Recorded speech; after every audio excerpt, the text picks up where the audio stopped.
Welcome back to Investing Talk Podcast. Today, we're diving into one of the most, contentious stocks in technology right now, Intel Corporation. The immediate question we are wrestling with, and I think it's on a lot of people's minds, is Intel a good time to buy now? We've compiled and reviewed a full stack of sources detailing its pretty dizzying financial state, the multi-billion-dollar turnaround efforts, and the resulting technical momentum. Our mission here is to give you a clear, balanced picture of the immense risks and potentially the generational rewards on the table. And hey, if you find this analysis helpful, please remember to hit that subscribe button, like this video, and definitely let us know in the comments if there's another company you want us to look at next. That's right. Intel is currently a story of, almost cognitive dissonance in finance, isn't it? You're looking at a company defined by massive existing scale colliding head-on with the massive, truly brutal cost of transformation. Our job is to try and bridge that gap for you, really synthesizing why these facts lead to the current very high-stakes scenario. Okay, let's start with the basics then. Intel still operates on an immense scale. What does the current financial snapshot show? Specifically, how did that scale compare to the cost of this pivot? Right, the scale is the foundation here. Trailing 12-month revenue sits at $53.07 billion. That revenue base is crucial because, it gives them access to capital markets, it gives them weight. But the cost side, wow, it is staggering. Their trailing 12-month net income is currently negative $20.5 billion. Negative $20 billion. Yes. That translates to a negative EPS of $4.73 and a net margin of negative 38.64%. So think about that margin. And these aren't just operational dips, you see. These are structural losses. They reflect the necessary burn rate as they attempt to completely reinvent themselves. And that reinvention, it centers on the pivot to the foundry business, doesn't it? Led by the CEO. Lip-Bu Tan. For those who maybe don't follow chip manufacturing quite so closely, Intel used to be what's called an IDM, an integrated device manufacturer, meaning they only designed and made chips for themselves, basically. Now they want to be a pure-play foundry, manufacturing chips for anyone, competing directly with giants like TSMC and Samsung. And that distinction is absolutely key. Moving from an IDM where you only need to satisfy your own internal needs to becoming a global foundry requires this massive upfront investment. We're talking leading-edge equipment, new processes, different talent. It costs billions because you suddenly have to compete on yield, on cost, and on capacity globally. It's a tectonic shift for a company like Intel. So how can they sustain that kind of push, especially with those gaping losses you mentioned? Well, what helps them sustain it, despite the losses, is their balance sheet health. They still have significant liquidity and, importantly, manageable debt. But we also have to note the government's hand here.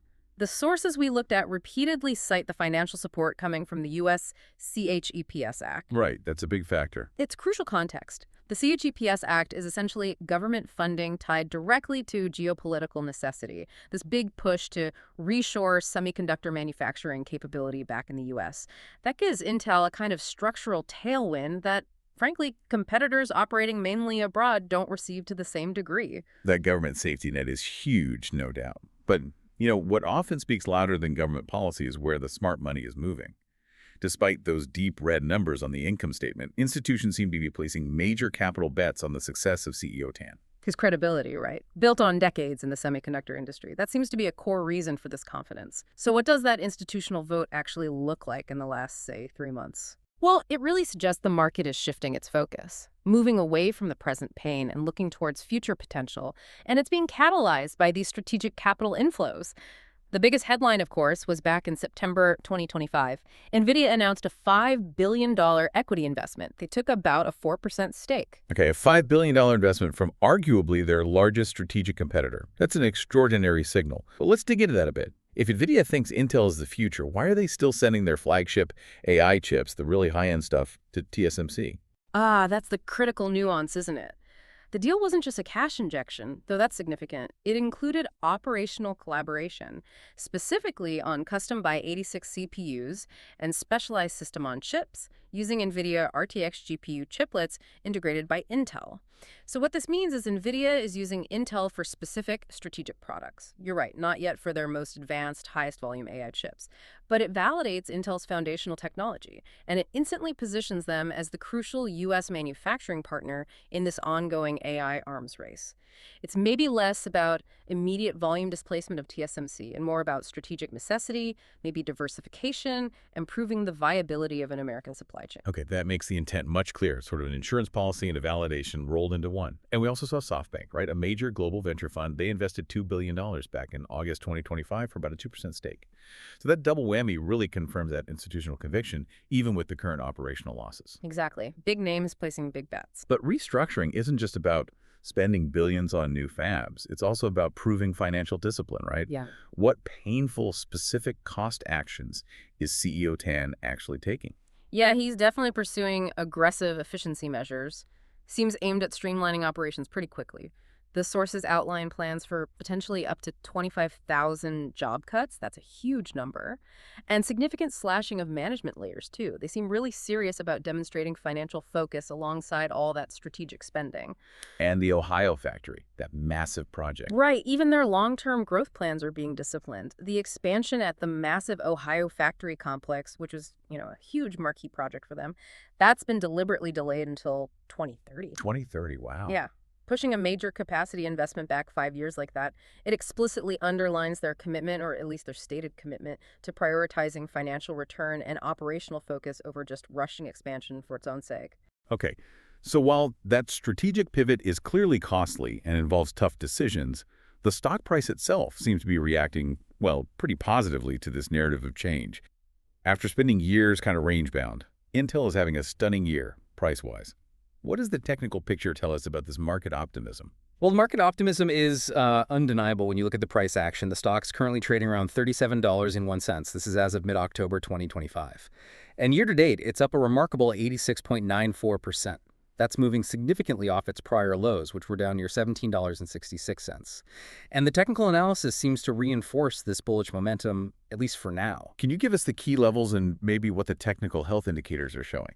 Sure. Key support appears to be holding pretty firmly in the $35 to $36 zone. That's an important area to watch.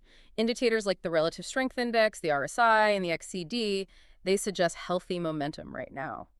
The stock isn't extremely overbought on those metrics, which supports the idea that this short-term trend could continue. Volatility is moderate, which might signal good entry points for traders who are nimble enough to play catalysts. Okay, right. Here's the major point of friction then, the thing we need to reconcile for you, the listener. If the stock is up nearly 87% year to date, why is the latest consensus analyst rating actually reduce? I mean, we're looking at 22 holds and 7 sells versus only 2 buys. What are the analysts missing that the market seems to be seeing? Or vice versa? That divergence, that's really the heart of the Intel investment story right now. It captures the whole debate. Analysts who rate it reduce or hold, they're primarily basing their models on the near-term financials, which, as we've discussed, are dreadful. I mean, massive losses tied to the restructuring. They see the current income statement, the current pain. They're looking backwards, or at the present at least. Pretty much. Whereas the institutions buying the stock, they seem to be pricing in the strategic shift, the geopolitical security factor from the CGPS Act, and of course, the operational validation, however limited, from that NVIDIA deal. They are essentially buying the successful completion of the transformation, not the messy P&L during the process. So the analysts calling for a reduce see that consensus target of $28.54, which implies, what, a 23% downside? Yeah. Based purely on the current earnings reality. But what about the optimists? Their targets are wildly different, right? Oh, absolutely. The most bullish mainstream analyst target for 2025 reaches $43. That suggests maybe 13% upside just next year. Reasonable, perhaps.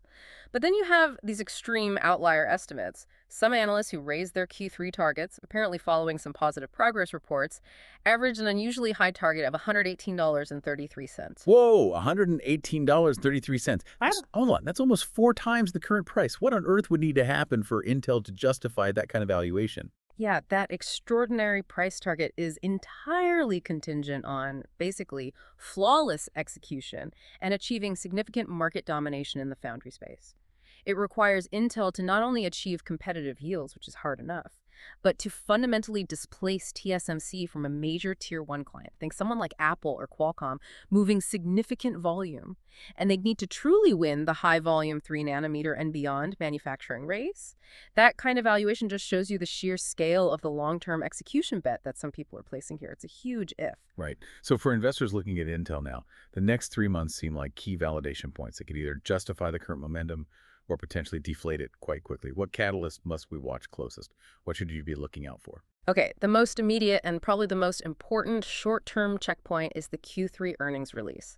That's scheduled for October 23, 2025. So very soon. The current guidance for the quarter is essentially break-even, somewhere near $0 EPS. So any positive surprise there, especially if it relates to progress on the foundry ramp or confirmation of strong demand in new segments like AI PC and data center, that could trigger a sharp upward movement. You mentioned AI PC. What exactly is this concept, and how does a name like Panther Lake, which keeps popping up, play into validating Intel's strategy? Right, so the AI PC is basically the next generation of consumer and enterprise machines. Laptops, desktops, they rely on specialized Intel chips like the upcoming Panther Lake generation is supposed to be, which are designed to run AI tasks locally, right there on the device, rather than always relying on the cloud. If holiday demand reports, say in December, show these new AI PC lines achieving strong commercial traction, getting good reviews, selling well, it validates Intel's future revenue streams outside of just the big foundry bet. It shows their core chip design business is still innovating. We also need to watch institutional ownership updates, usually come out in early November. That will confirm if the large funds continued buying after that NVIDIA announcement or if they paused. Okay, so earnings, AI PC adoption, institutional buying, those are the concrete things. What about beyond the confirmed schedule? Any speculative buzz or rumors that could provide a massive short-term boost if they materialized? Oh, there's always chatter in this industry. The market is constantly fueled by speculation involving Intel securing a major first-tier foundry customer. That would be the ultimate proof of concept for the manufacturing push, right? Showing they can compete on yields and cost for a really demanding client. Like an Apple or a Qualcomm switching some business. Exactly. That kind of name would be huge validation. We also see persistent rumors about them maybe accelerating new chip launches or expanding their AI partnerships further, potentially with hyperscalers like Microsoft or Google, which would really solidify their enterprise relevance in the cloud infrastructure space too. Lots of potential upside catalysts then. Yes, but, and this is the crucial but, we absolutely must temper all that excitement with the central, most profound risk in this entire narrative. Execution risk. This is where the whole investment thesis lives or dies, fundamentally.